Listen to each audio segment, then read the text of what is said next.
ইসরায়েলের পণ্য এগুলা কেনা যাইবে না, একদম কেনা যাবে না।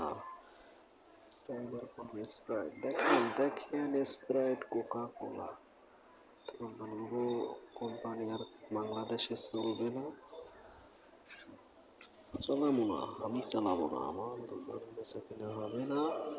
আমি স্প্রাইট বেচি না, আমার স্প্রাইট স্প্রাইট আমি বিক্রি করবো না। স্প্রাইটের ভিতরে আছে ফ্যাটি ফ্যাটি অনেক ফ্যাট জাতীয়, যেগুলো স্বাস্থ্যসম্মত না, ক্ষতি করে। সেগুলো থাকলেই স্প্রাইট খাওয়া উচিত না, আসলে অনেক ক্ষতি করে। ওরা একটা বাংলাদেশের চোখ, ওরা ভালো না, ওরা ভালো না।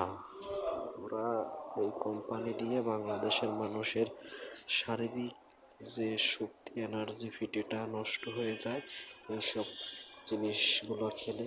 আসলে এই কোকাকোলা কোম্পানি আর ওই ইসরায়েলের পণ্য যত যা যেখানে যত দোকানে যা আছে, কেউ আপনারা কিনবেন না, কেউ কিনবেন না। সব বাংলাদেশি ভালো প্রোডাক্টস দেখে কিনবেন, ইসরায়েলি পণ্য কিনবেন না। আর যা কেনেন আর নাই কেনেন, এই কোম্পানি হালারা অনেক অনেক খারাপ। ওরা এই কোম্পানি ভেজাল জিনিস দিয়া তৈরি করে, দেখেন কিভাবে তৈরি করছে, নীলা নীলা কালারের বোতল।